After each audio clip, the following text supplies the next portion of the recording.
ध्वनि के साथ निवेदन करें माननीय प्रधानमंत्री श्री नरेंद्र मोदी जी से कि वे इस अवसर पर आज पुनः हम सबका मार्गदर्शन करें और अपने संबोधन से हम सबको कृतार्थ करें। माननीय प्रधानमंत्री महोदय।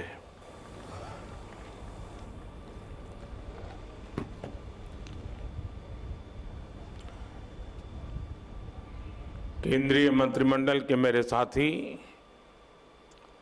अर्जुन मुंडा जी, फग्गन सिंह कुलस्ते जी, श्रीमती रेणुका सिंह जी, डॉक्टर भारती पवार जी, विश्वेश्वर टूडू जी, अन्य महानुभाव और देश के अलग अलग राज्यों से आए मेरे सभी आदिवासी भाई और बहनों, आप सभी को आदि महोत्सव की बहुत बहुत शुभकामनाएं। आजादी के अमृत महोत्सव में आदि महोत्सव देश की आदि विरासत की भव्य प्रस्तुति कर रहा है। अभी मुझे मौका मिला देश की आदिवासी परंपरा की इस गौरवशाली झांकी को देखने का। तरह तरह के रस, तरह तरह के रंग, इतनी खूबसूरत पोशाकें, इतनी गौरवमयी परंपराएं, भिन्न भिन्न कलाएं, भिन्न भिन्न कलाकृतियां, भांति भांति के स्वाद, तरह तरह का संगीत। ऐसा लग रहा है जैसे भारत की अनेकता, उसकी भव्यता कंधे से कंधा मिलाकर एक साथ खड़ी हो गई है। ये भारत के उस अनंत आकाश की तरह है जिसने उसकी विविधताएं इंद्रधनुष के रंगों की तरह उभर करके सामने आ जाती है। और इंद्रधनुष की एक और विशेषता भी है, ये अलग अलग रंग जब एक साथ मिलते हैं तो प्रकाश पुंज बनता है जो विश्व को दृष्टि भी देता है और दिशा भी देता है। ये अनंत विविधताएं जब एक भारत श्रेष्ठ भारत के सूत्र में पिरोती हैं, तब भारत का भव्य स्वरूप दुनिया के सामने आता है। तब भारत अपने सांस्कृतिक प्रकाश से विश्व का मार्गदर्शन करता है। ये आदि महोत्सव विविधता में एकता हमारे उस सामर्थ्य को नई ऊंचाई दे रहा है। ये विकास और विरासत, विकास और विरासत के विचार को और अधिक जीवंत बना रहा है। मैं अपने आदिवासी भाई बहनों को और आदिवासी हितों के लिए काम करने वाली संस्थाओं को इस आयोजन के लिए बधाई देता हूं। साथियों, 21वीं सदी का भारत सबका साथ सबका विकास के मंत्र पर चल रहा है। जिससे पहले दूर सुदूर समझा जाता था, अब सरकार दिल्ली से चलकर उसके पास जाती है। जो पहले खुद को दूर सुदूर समझता था, अब सरकार उसे मुख्य धारा में ला रही है। बीते 8-9 वर्षों में आदिवासी समाज से जुड़े आदि महोत्सव जैसे कार्यक्रम देश के लिए एक अभियान बन गए हैं। कितने ही कार्यक्रमों का मैं खुद भी हिस्सा बनता हूं। ऐसा इसलिए क्योंकि आदिवासी समाज का हित मेरे लिए व्यक्तिगत रिश्तों और भावनाओं का विषय भी है। जब मैं राजनीतिक जीवन में नहीं था, एक सामाजिक कार्यकर्ता के रूप में, संगठन के कार्यकर्ता के रूप में काम करता था, तो मुझे अनेकों राज्यों में और उसमें भी हमारे जनजातीय समूह के बीच जाने का अवसर मिलता था। मैंने देश के कोने कोने में आदिवासी समाजों के साथ, आदिवासी परिवारों के साथ कितने ही सप्ताह बिताए हैं। मैंने आपकी परंपराओं को करीब से देखा भी है, उसे जिया भी है और इनसे बहुत कुछ सीखा भी है।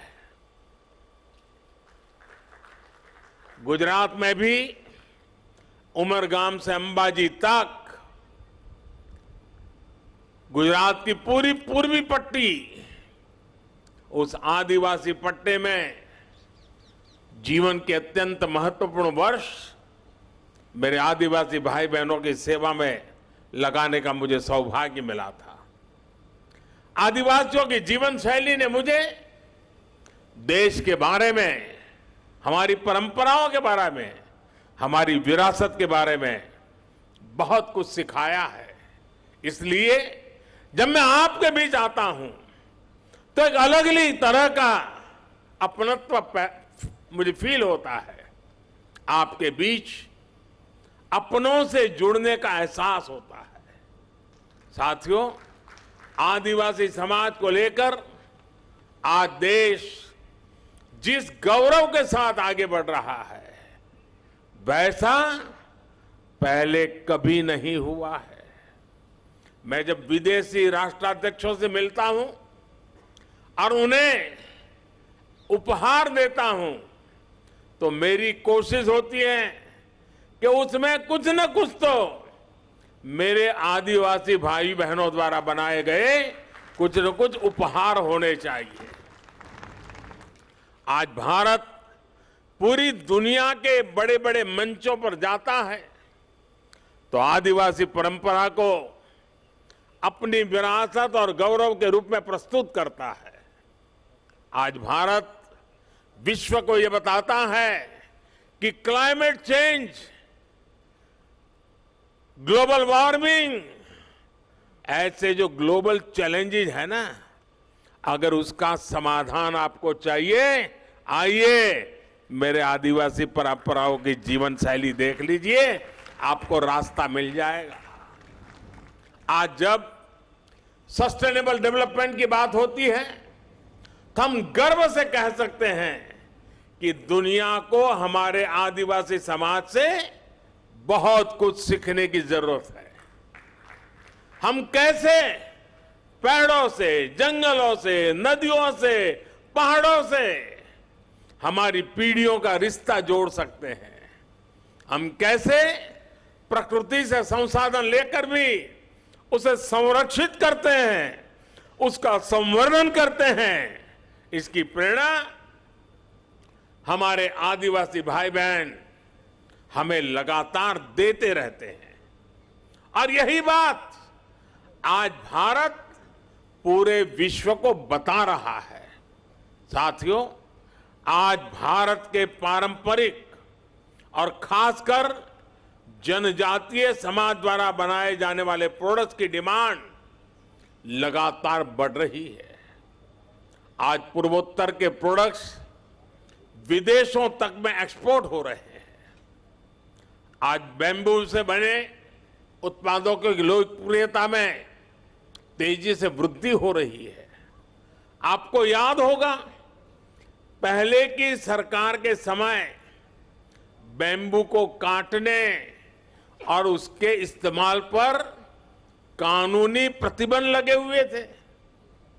हम बैम्बू को घास की कैटेगरी में ले आए और उस पर सारे जो प्रतिबंध लगे थे उसको हमने हटा दिया। इससे बैम्बू प्रोडक्ट्स अब एक बड़ी इंडस्ट्री का हिस्सा बन रहे हैं। ट्राइबल प्रोडक्ट्स ज्यादा से ज्यादा बाजार तक आए, इनकी पहचान बढ़े, इनकी डिमांड बढ़े, सरकार इस दिशा में लगातार काम कर रही है। वन धन मिशन का उदाहरण हमारे सामने है। देश के अलग अलग राज्यों में 3000 से ज्यादा वन धन विकास केंद्र स्थापित किए गए हैं। 2014 से पहले ऐसे बहुत कम लघु वन उत्पाद होते थे जो एमएसपी के दायरे में आते थे। अब ये संख्या बढ़कर 7 गुना हो गई है। अब ऐसे करीब 90 लघु वन उत्पाद है जिन पर सरकार मिनिमम सपोर्ट प्राइस एमएसपी दे रही है। 50,000 से ज्यादा वनधन स्वयं सहायता समूह के जरिए लाखों जनजातीय लोगों को इसका लाभ हो रहा है। देश में जो स्वयं सहायता समूहों का एक बड़ा नेटवर्क तैयार हो रहा है, उसका भी फायदा आदिवासी समाज को हुआ है। 80 लाख से ज्यादा स्वयं सहायता समूह, सेल्फ हेल्प ग्रुप्स इस समय अलग अलग राज्यों में काम कर रहे हैं। इन समूहों में 1.25 करोड़ से ज्यादा ट्राइबल मेंबर्स हैं, उसमें भी हमारी माताएं बहनें हैं। इसका भी बड़ा लाभ आदिवासी महिलाओं को मिल रहा है। भाइयों और बहनों, आज सरकार का जोर जनजातीय आर्ट्स को प्रमोट करने, जनजातीय युवाओं के स्किल को बढ़ाने पर भी है। इस बार के बजट में पारंपरिक कारीगरों के लिए पीएम विश्वकर्मा योजना शुरू करने की घोषणा भी की गई है। पीएम विश्वकर्मा के तहत आपको आर्थिक सहायता दी जाएगी, स्किल ट्रेनिंग दी जाएगी, अपने प्रोडक्ट की मार्केटिंग के लिए सपोर्ट किया जाएगा। इसका बहुत बड़ा लाभ हमारी युवा पीढ़ी को होने वाला है। और साथियों, ये प्रयास केवल कुछ एक क्षेत्रों तक सीमित नहीं है। हमारे देश में सैकड़ों आदिवासी समुदाय हैं। उनकी कितनी ही परंपराएं और हुनर ऐसे हैं जिनमें असीम संभावनाएं छिपी है। इसलिए देश में नए जनजातीय शोध संस्थान भी खोले जा रहे हैं। इन प्रयासों से ट्राइबल युवाओं के लिए अपने ही क्षेत्रों में नए अवसर बन रहे हैं।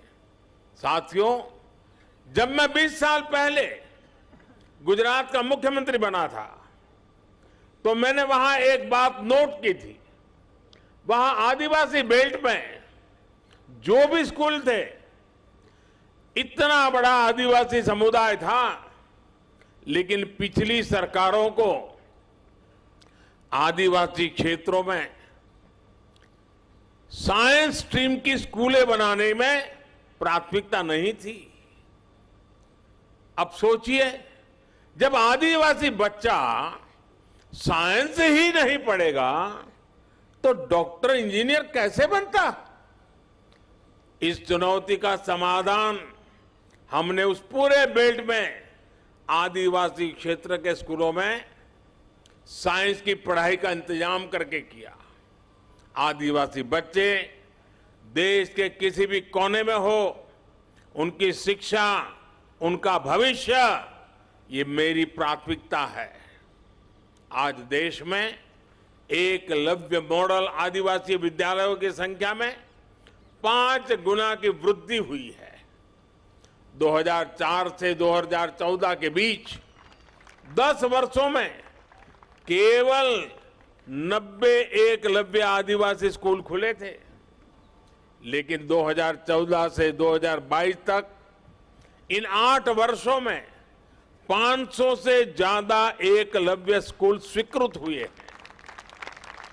वर्तमान में इनमें 400 से ज्यादा स्कूलों में पढ़ाई शुरू भी हो चुकी है। 1 लाख से ज्यादा जनजातीय छात्र छात्राएं इन नए स्कूलों में पढ़ाई भी करने लगे हैं।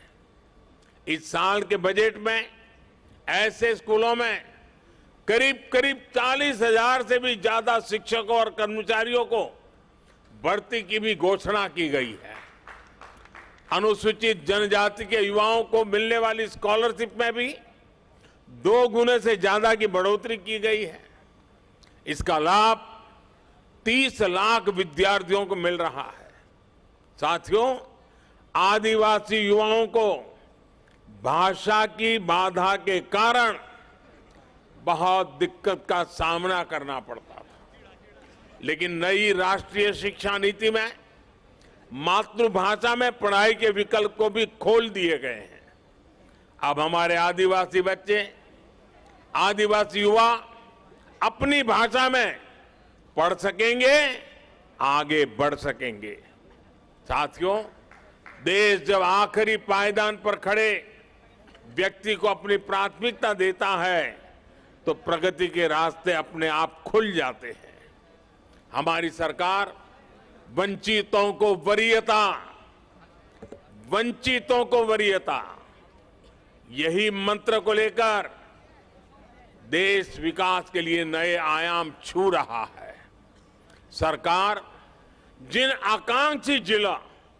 आकांक्षी ब्लॉक को विकसित करने का अभियान चला रही है, उसमें ज्यादातर आदिवासी बाहुल्य इलाके हैं।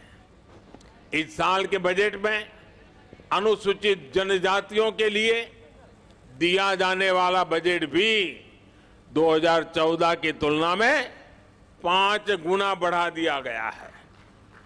आदिवासी क्षेत्रों में बेहतर आधुनिक इंफ्रास्ट्रक्चर बनाया जा रहा है। आधुनिक कनेक्टिविटी बढ़ने से पर्यटन और आय के अवसर भी बढ़ रहे हैं। देश के हजारों गांव जो कभी वामपंथी उग्रवाद से प्रभावित थे, उन्हें अब 4G कनेक्टिविटी से जोड़ा जा रहा है। यानी जो युवा अलग थलग होने के कारण अलगाववाद के जाल में फंस जाते थे, वो अब इंटरनेट और इंफ्रा के जरिए मुख्य धारा से कनेक्ट हो रहे हैं। ये सबका साथ, सबका विकास, सबका विश्वास और सबका प्रयास, इसकी वो मुख्य धारा है जो दूर सुदूर देश के हर नागरिक तक पहुंच रही है। ये आदि और आधुनिकता के संगम की वो आहट है जिस पर नए भारत की बुलंद इमारत खड़ी होगी।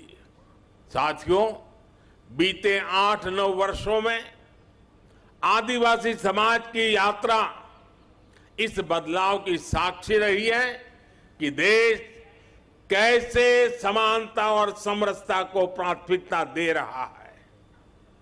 आजादी के बाद 75 वर्षों में पहली बार देश का नेतृत्व एक आदिवासी के हाथ में है। पहली बार एक आदिवासी महिला राष्ट्रपति जी के रूप में सर्वोच्च पद पर भारत का गौरव बढ़ा रही है। पहली बार आज देश में आदिवासी इतिहास को इतनी पहचान मिल रही है। हम सब जानते हैं कि देश की आजादी की लड़ाई में हमारे जनजातीय समाज के उनका कितना बड़ा योगदान रहा है, कितनी बड़ी भूमिका निभाई थी। लेकिन दशकों तक इतिहास के उन स्वर्णिम अध्यायों पर, वीर वीरांगनाओं के उन बलिदानों पर पर्दा डालने के प्रयास होते हैं। अब अमृत महोत्सव में देश ने अतीत के उन भूले बिसरे अध्यायों को देश के सामने लाने का बीड़ा उठाया है। पहली बार देश ने भगवान बिरसा मुंडा की जन्म जयंती पर जनजातीय गौरव दिवस मनाने की शुरुआत की है। पहली बार अलग अलग राज्यों में आदिवासी स्वतंत्रता सेनानी म्यूजियम खोले जा रहे हैं। पिछले साल ही मुझे झारखंड के रांची में भगवान बिरसा मुंडा को समर्पित म्यूजियम के लोकार्पण का अवसर मिला था। ये देश में पहली बार हो रहा है, लेकिन इसकी छाप आने वाली कई पीढ़ियों में दिखाई देगी। ये प्रेरणा देश को कई सदियों तक दिशा देगी। साथियों, हमें हमारे अतीत को सहेजना है, वर्तमान में कर्तव्य भावना को शिखर पर ले जाना है और भविष्य के सपनों को साकार करके ही रहना है।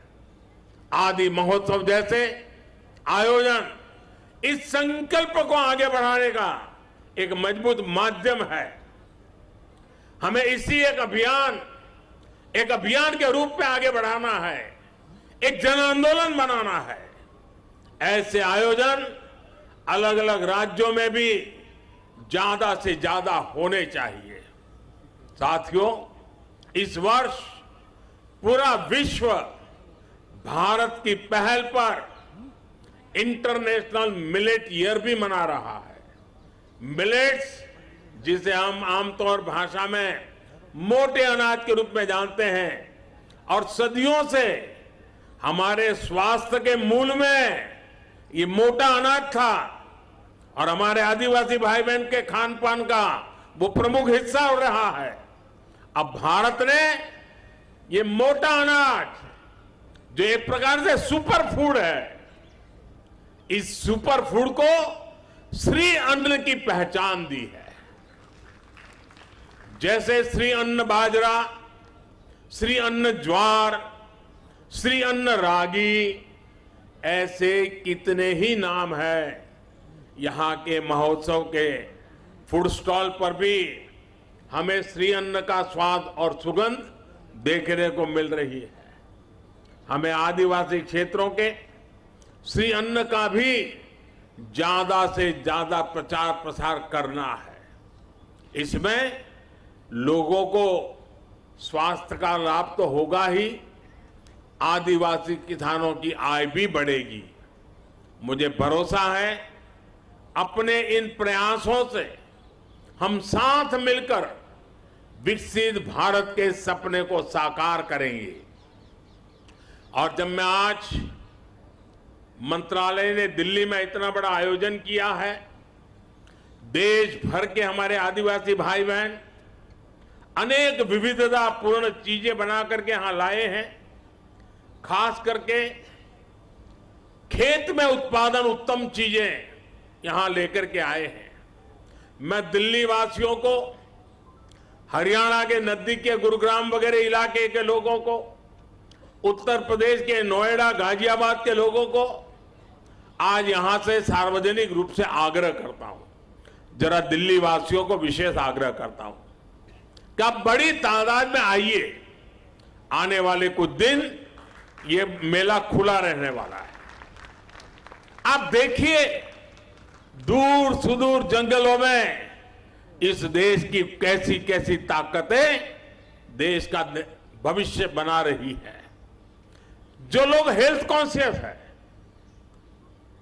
जो डाइनिंग टेबल की हर चीज में बहुत ही सतर्क है, विशेष करके ऐसी माताओं बहनों से मेरा आग्रह है कि आप आइए। हमारे जंगलों की जो पैदावारें हैं वो शारीरिक पोषण के लिए कितनी समृद्ध है, आप देखिए, आपको लगेगा और भविष्य में आप लगातार वहीं से मंगवाएंगे। अब जैसे यहां हमारे नॉर्थ ईस्ट की हल्दी है, खास करके हमारे मेघालय से, उसके अंदर जो न्यूट्रिशनल वैल्यूज हैं वैसी हल्दी शायद दुनिया में कहीं नहीं है। अब जब देखते हैं, पता चलता है, तो लगता है हाँ, अब हमारे किचन में यही हल्दी हम उपयोग करेंगे। और इसलिए मेरा विशेष आग्रह है, दिल्ली, हरियाणा और उत्तर प्रदेश के जो इलाके यहाँ पास पास में हैं, वो यहाँ आए। और मैं तो चाहूंगा दिल्ली दम दिखाएं कि मेरे आदिवासी भाई बहन जो चीजें लेके आए हैं, एक भी चीज उनको वापस ले जाने का मौका नहीं मिलना चाहिए। सारे के सारे यहां बिक्री हो जानी चाहिए। उनको एक नया उत्साह मिलेगा, हमें एक संतोष मिलेगा। आइए हम मिलकर के इस आदि महोत्सव को चिरस्मरणीय बना दें, यादगार बना दें, बहुत सफल बना करके रखें। आप सबको मेरी तरफ से बहुत बहुत शुभकामनाएं, बहुत बहुत धन्यवाद।